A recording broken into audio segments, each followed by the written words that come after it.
Hey everyone, welcome back. Today, we're going to be looking at how to make your land work harder for you. It's something I think a lot of our listeners probably think about. Yeah, that's a great topic. We're going to be taking a deep dive into development agreements, and our source material for this is an insider's guide written by Steve Chandler. Steve Chandler, yeah. And he's a third generation property developer. He knows his stuff. So this is going to be like your crash course on turning that land into serious profit without, needing to become a construction expert overnight. That's right. We're going to break down those complexities and look at some real world examples so you can walk away and decide if this is something that you want to pursue. Sounds good to me. Huh. Okay, so first things first, what is a development agreement? Yeah, it's basically a legally binding contract between a landowner and a developer where they agree to work together to develop that piece of land. So the landowner contributes the land, the developer brings the expertise and the resources to manage that project, and they both share in the profits. Okay, that makes sense. But how is this different from a joint venture? I always thought those were kind of similar. Yeah, they can be. They can be quite similar. But there is one key difference. In a joint venture, both parties typically contribute capital and share the management responsibilities. Mm. Whereas with a development agreement, the landowner isn't expected to be like an expert. In construction or zoning or any of the technical aspects, they're really just leveraging the developer's know-how. So it's kind of like if you hire a specialist contractor to renovate your house. You have the vision, but they have the expertise to execute it. Got it. So what's the big draw for landowners then? Like, why would I choose this over, let's say, just selling my land outright? Well, the potential returns are much higher. We're not just talking about a slight bump in your land's market value. Development agreements have the potential to unlock a whole new level of profit, and that often exceeds what you'd get from just a simple sale. Our author, Steve, has seen landowners, achieve gains of 30% to 100% or even more. Wow, that's impressive. But obviously, more reward often comes with more risk, right? So what are we looking at here? Absolutely. No investment is without risk. But the good thing is the risk is shared with these development agreements. I like to think of it this way, you wouldn't get on a plane with a pilot that has no flight experience, would you? Right. You're trusting the pilot to navigate the complexities of flying. And it's very similar in a development agreement. You're essentially trusting the developer to manage those complexities and the risks are shared. That's a good analogy. That makes me feel a bit more secure. Um, but I am curious about what kinds of risks are we talking about specifically? Well, there's always market volatility. Hmm. The real estate market can change. And that could potentially impact the profitability of the project. Mm-hmm. There could be unforeseen construction delays, uh, cost overruns. There's also potential zoning changes and permit issues that you need to be aware of as well. Yeah. Okay, that makes sense. So it sounds like having a solid developer on your side is pretty crucial here. Someone who can kind of anticipate these challenges and steer the project in the right direction. Yeah, a skilled developer, absolutely. They will have strategies in place to mitigate those risks. So, for example, they might include, contingency clauses in the agreement to address potential cost overruns, or they might do really thorough due diligence to make sure the project aligns with zoning regulations. So they're proactive, not just reactive. Precisely. Yeah. It's about anticipating those roadblocks Yeah. and having a plan to navigate them. And that's why choosing the right developer is absolutely paramount. Yeah, and Steve mentions that a lot in the book, right? Like finding that trustworthy developer that you can really rely on is key. Yeah, it's a recurring theme. It's emphasized throughout. It really is the foundation of a successful development agreement. You can think of it like any other partnership. Trust is key. Makes sense. Um, Speaking of trust, I want to kind of address something that might be on our listeners' minds right now. What if they, don't have a clue about construction or permits or any of that technical stuff? Is that a deal breaker? Not at all. That's the beauty of this arrangement. You bring the land, they bring the expertise. You're not expected to be a construction expert. You're entrusting all of that to the developer. It's like hiring a specialized chef to create a gourmet meal in your kitchen. You provide the space and the ingredients, they handle the culinary magic. I like that analogy. It definitely takes the pressure off. You don't need to be a master builder to Yeah, to make this work. exactly. And Steve Embley shares a great story in his book to kind of illustrate this. Oh, I love a good story. Yeah, he talks about this pilot turned developer, and he approached this elderly couple. They had this beautiful piece of waterfront property, Okay. and they were kind of sitting on a potential gold mine, but they just didn't have the know how to develop it themselves. Yeah, I bet that's the case with a lot of landowners out there. Yeah, they probably feel that way. And so this developer approached them and said, "Hey, how about we do this development agreement and we build this series of, high-end waterfront homes." What's really interesting is that he offered to build the couple a brand new home right on their property, plus a sizable cash settlement in exchange for their partnership. So they got a new home, financial security, and the developer got, access to this prime real estate. So it sounds like everybody wins. That's exactly it. It highlights how a well-structured development agreement, everybody can benefit. It's about creating that win-win situation. Yeah, this is starting to sound really tempting, but before I get too carried away, I do want to circle back to that risk factor. We talked about market fluctuations, potential delays, but are there any other kind of red flags that landowners should be aware of? Like what could go wrong? Well, one area that can get a little tricky is, you know, disagreements or disputes between the landowner and the developer. Oh, right, like creative differences or something like that. Yeah, it could be. Yeah. But more often it's things like budget overruns, changes to the project scope, or even just, communication breakdowns. Okay, that makes sense. So how do we avoid ending up in, a legal battle? Well, I'd say the first line of defense is having a really clear and comprehensive development agreement. So this document basically outlines everybody's roles, responsibilities, how those profits will be shared. It should also have a clear dispute resolution process. So that might involve mediation, arbitration, other methods for resolving disagreements fairly and efficiently. So it's about having a solid plan in place from the start. Exactly. And it's also about open and honest communication throughout the project. Regular progress reports, access to financial records. These are all crucial for building trust and ensuring that everybody's on the same page. Okay, so transparency is key here. No, like, shady business going on behind the scenes. Right. And to further protect your interests, it's always a good idea to seek independent legal advice. A lawyer can help you understand the intricacies of the agreement and ensure that your rights are protected. That's solid advice. So it sounds like, finding a trustworthy developer, having that rock solid agreement in place, and maintaining open communication throughout, those are like the cornerstones of a successful development agreement. Absolutely. Those are the essential ingredients. Now let's move on to the specifics of what makes a development agreement truly successful. Building on what we're just talking about with the trust and transparency, one thing that really stood out to me in Steve's book was this idea of diversification within development agreements. Diversification. I usually hear that, in the context of like investment portfolios, Yeah. not really property development. Yeah. It's definitely applicable here too. When you think about the end game of a development agreement, it's not just about, getting that single payout. It's about creating this portfolio of assets, and that can take many different forms. Okay, that's interesting. I guess I always just assumed it was, about getting that big check at the end. So what are some of the options then for diversifying within a development agreement?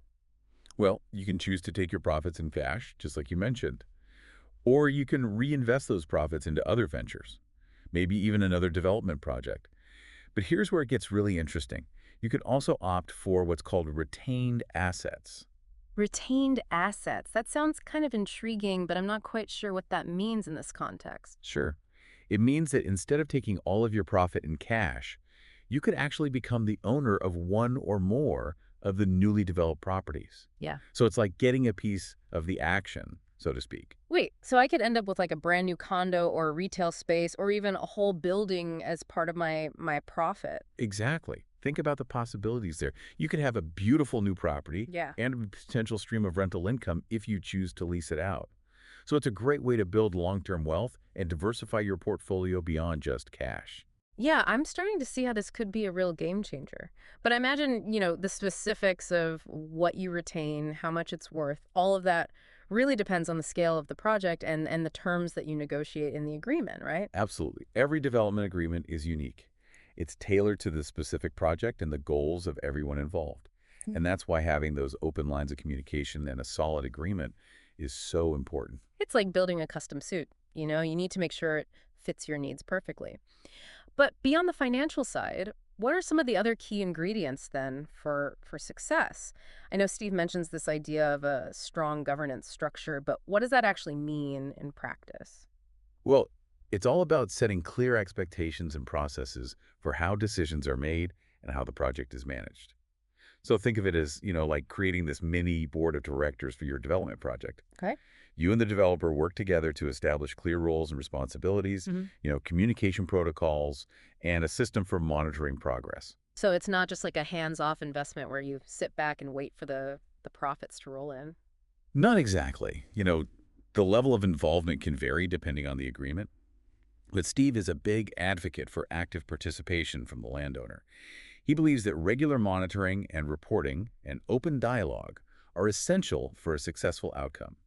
That way, you're not just relying on blind trust. You're staying informed and involved every step of the way. Right, that makes a lot of sense. I mean, I would definitely want to, keep my finger on the pulse, even if I'm not the one out there, swinging the hammer.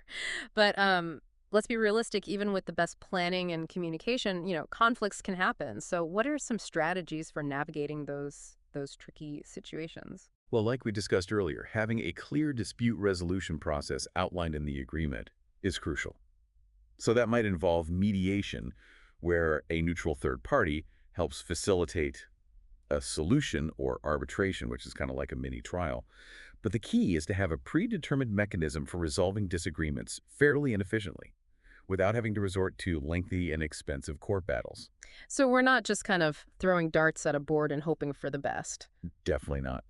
A well-crafted development agreement should anticipate those potential conflicts and provide a framework for resolving them constructively. That's reassuring to know. But even with all the planning in the world, things can change, right? The market can shift, costs can go up, unexpected obstacles might pop up. How do we kind of build in that flexibility to adapt to those unforeseen circumstances? Right. That's where the concept of a living document comes in. Skeeve emphasizes that a successful development agreement isn't set in stone. It needs to be reviewed and adjusted as needed to reflect those changing conditions. So think of it like navigating a road trip. Sometimes you need to take detours or adjust your route to reach your destination. So it's kind of like having a financial GPS that recalculates the route when there's a roadblock. That's a great analogy. Yeah, and this proactive approach not only helps to mitigate risk, but also allows for the identification of, new opportunities that might emerge along the way. This is really eye-opening. I'm starting to see that a development agreement, it's more than just a contract. It's really a dynamic partnership. It's built on trust, communication, and adaptability. But even with all of this in mind, I imagine that even the most seasoned developers, they learn valuable lessons from each project. What are some of the key takeaways that Steve kind of highlights in his book? Well, one of the biggest lessons that he emphasizes is the importance of post-project evaluation. And it's not just about celebrating successes. It's about taking the time to reflect on the challenges, the unexpected hurdles, and the things that, maybe could have been done differently. So it's about continuous learning and improvement. Exactly. Each project, whether it's a smashing success or a learning experience, offers valuable insights that can be applied to future ventures. Yeah. And that ongoing process of reflection and refinement is really what sets apart truly successful developers. This deep dive has really, really expanded my understanding of development agreements. But I'm sure our listeners, they have even more questions. And we have much more to unpack, including how to evaluate a potential developer, what key clauses to look for in the agreement, and how to really protect your interests throughout that whole process. You're right. There's definitely a lot to cover still, and I bet our listeners are, eager to hear those practical tips. Absolutely. So let's shift gears a little bit and talk about how to actually evaluate a potential development partner because, this is a relationship built on trust and expertise. Yeah, it's like choosing a co-captain for your property voyage, right? You want someone you can rely on. Exactly. And Steve recommends a multi-pronged approach to vetting potential developers. So first, you want to look at their track record. What kind of projects have they completed in the past? Were they successful? Were they delivered on time and within budget? So it's not just about how many projects they've done, it's about the quality and the consistency of their work. Right. It's about seeing evidence to their expertise and their ability to, navigate challenges. And the next step is to, check references. Talk to other landowners they've worked with. Get a sense of their communication style, their problem-solving skills, and their overall approach to partnership. It's like doing a background check for your property partner. Yeah. Which makes a lot of sense. Is there anything else we should be looking for? Well, financial stability is key. You want to make sure that the developer has the resources to see the project through to completion. So Ask about their financial backing, their insurance coverage, and their approach to managing budgets. Okay, so we've got the track record, the references, and the financials covered. Now, what about the legal side of things? What are some key clauses or terms that landowners should really pay attention to in the development agreement itself? One of the most important things is the profit split. Mhm. So how are those profits going to be divided between the landowner and the developer? And they should be clearly outlined in the agreement with a specific formula or percentage breakdown. Right, because that's the whole point of this partnership, sharing in those rewards. What are some typical profit split arrangements? It can vary widely depending on the project, Hmm. but a common structure is a 50-50 split. After the developer recoups their initial investment and a predetermined profit margin. But, there are many variations, so it's crucial to understand how the profit split works and make sure it feels fair and equitable to you.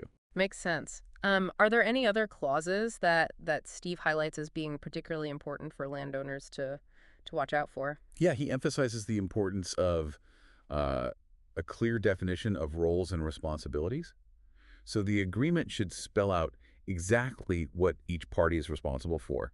Who makes decisions about different aspects of the project and what the process is for resolving disagreements. So it's about avoiding any kind of ambiguity or assumptions. Exactly. It's about creating a clear roadmap for the partnership so everyone knows what's expected of them. Another crucial element is that dispute resolution process that we talked about earlier. So the agreement should clearly outline the steps to be taken if a conflict arises. Right, it's about having a safety net in case things get rocky. Precisely. And finally, make sure the agreement includes provisions for monitoring and reporting. So, how often will you receive progress reports? What kind of access will you have to financial records? This is all about maintaining that transparency and staying informed throughout the process. Okay, so it's a combination of, trusting in your partner, but also having those safeguards in place. This has been a really insightful deep dive into the world of development agreements. I feel like I have a much better grasp of the mechanics, the potential, and the things to watch out for. Oh, I'm glad to hear that. It's a complex topic, but it's potentially very rewarding for landowners who want to unlock that hidden value of their property. So for our listeners who might be considering this path, what's the one piece of advice you would leave them with? Do your homework. Thoroughly research potential developers, seek expert legal advice, and don't be afraid to ask questions. Knowledge is power, especially when it comes to a significant financial decision like this. That's great advice. So if you're sitting on a piece of land and you're wondering what to do with it, maybe a development agreement is the answer. But remember, it's a partnership, it's a journey, and you're embarking on that journey with a trusted co-captain. Choose wisely, plan carefully, and who knows, you might just find yourself sailing towards a property profit you never thought possible. Happy sailing.